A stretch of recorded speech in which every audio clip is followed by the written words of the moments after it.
A e dini se kush është quajtur mbreti i erëzave? Piperi i zi. Kjo erëz e vogël dhe e thjeshtë që shumica prej nesh e ka në shtëpi, quhej mbreti i erëzave dhe madje përdorej si monedhë në formë pagese dikur. Në mesjet, ai ishte aq i çmuar sa vetëm aristokratët dhe mbretërit mund t'ja lejonin vetes ta përdornin, ndërsa populli i thjeshtë e shihte si një luks të rrallë. Origjina e tij është nga pjesa jugore e Indisë, në rajonin Malabar, ku u kultivua për mijëra vjet dhe u bë shkak për krijimin e rrugëve detare dhe perandorive tregtare që lidhnin kontinentet. Por piperi i zi nuk ishte thjesht një erëz, ai ka fuqi antibakteriale, ndihmon në tretje, rrit metabolizmin dhe madje mund t'ju dobësojë. Dhe këtu fillon magjia. Piperi i zi i jep shije ushqimit, madje ka luajtur dhe një rol në kultura dhe në besimet mistike. A e dini që mund të humni peshë me anë të piperit të zi? Piperi i zi është një aleat i fuqishëm për ata që janë mbi peshë. Ai përmban një sasi të lartë fitonutrientësh të cilët ndihmojnë trupin të shpërbëjë dhjamin e tepërt dhe të përmirësojë metabolizmin. Nëse e konsumon rregullisht bashkë me çajin jeshil 2 deri në 3 herë në ditë, mund të përshpejtojë procesin e djegjes së kalorive dhe t'i japë trupit energjinë që i nevojitet për të funksionuar më mirë. Kokrat e piperit të zi janë të rrumbullakta me një madhësi të njëtrajtshme rreth 5 mm në diametër, sipërfaqja e tyre është e ashpër dhe rrëdhosur. Në brendësi ndodhet fara e brendshme me ngjyrë bezh. Farat janë shumë të forta dhe kërkojnë një forcë të konsiderueshme për t'u thyer. Piperi i zi ka një aromë të lehtë, mykur të ngjashme me barin e lagur, si dhe nuanca agrumesh dhe frutash së bashku. Zakonisht ai nuk konsumohet i plot, por duhet të çahet ose të bluhet përpara përdorimit. Në momentin që thyet, lëshon një aromë të mprejtë karakteristike aq të fortë sa që të duket sikur të shpon hundët. Piperi i zi është shumë i vlefshëm për trupin tonë. Përpara se të shohim se çfarë përmban ai, mund të themi se ai është frutë e thatë e një bime që quhet Piper nigrum, e cila është një bimë shumëvjeçare kacavjerse që rritet në tufa mbi 30 fruta në çdo degës. Ato korren kur fillojnë të ndryshojnë ngjyrë nga jeshile në të kuqe.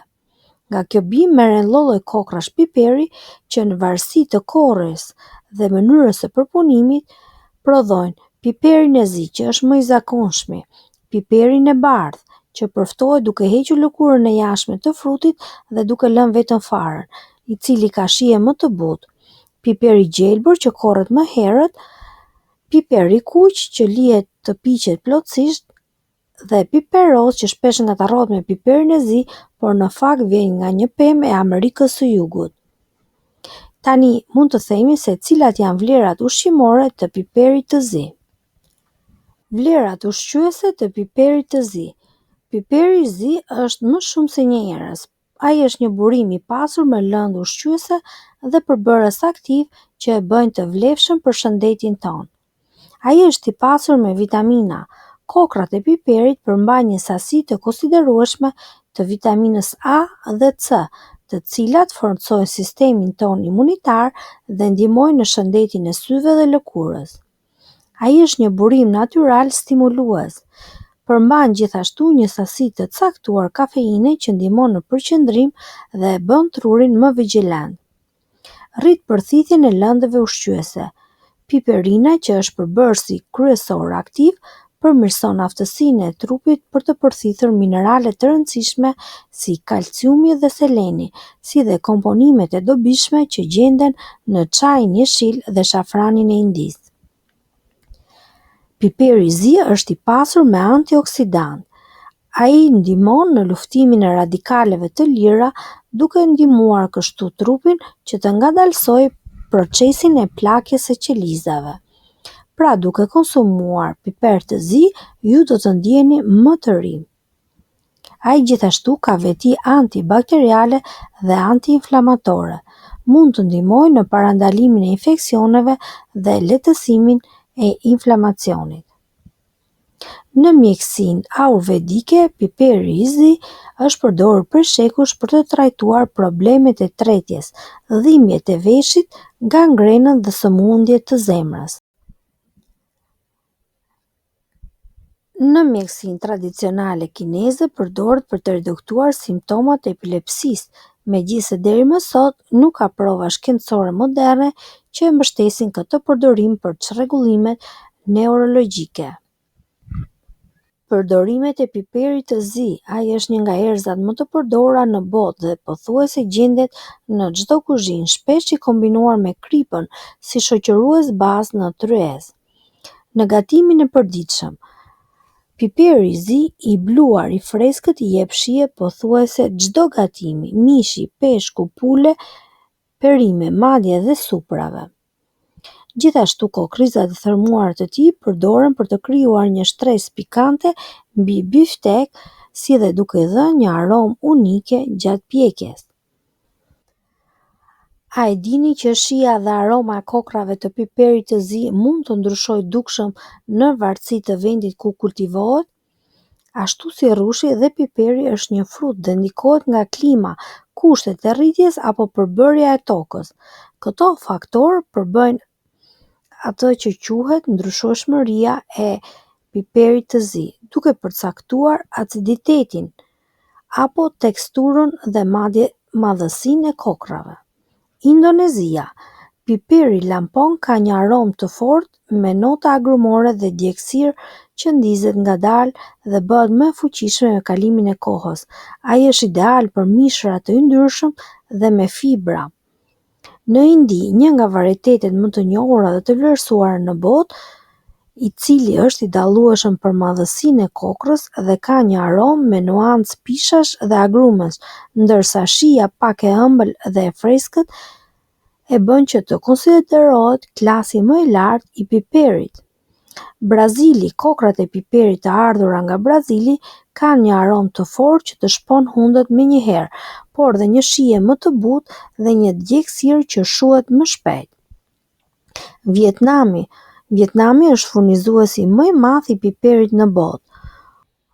Kokrat e piperit vietnamez kanë një aromë të fuqishme si dhe dallohen sepse djegsira e tyre është e lehtë dhe qëndron për pak kohë. Po, cili është sekreti i shijes së përsosur? Shumë kuzhinierë profesionistë kombinojnë kokrat nga rajone të ndryshme për të krijuar një përzierje të personalizuar dhe duke marrë më të mirën. Fillimisht piperi u përdor si erëz dhe ilaç popullor, por shumë shpejt u bë një nga produktet më të çmuara të tregtisë së lashtë. Tregtarët indianë e shpërndan piperin drejt Kinës në lindje dhe drejt Egjiptit të lashtë, Greqisë dhe Romës në perëndim. Romakët e vlerësonin aq shumë sa që shpesh paguanin qira dhe taksa me kokra piperi. Pas rënies së perandorisë romake, tregtinë e morën nën kontroll arabët, të cilët shpiknin histori fantastike mbi origjinën e erëzës dhe për të rritur kërkesën dhe çmimin e saj. Në shekullin e 10 deri në shekullin e 14, piperi u bë aq i shtrenjtë në Europë sa nxitja për të gjetur burimin e tij çoi në epokën e zbulimeve gjeografike. Kërkimet për këtë erëz solli zbulimin e botës së re nga spanjollët dhe ishujve të erëzave indonezisë nga portugezët.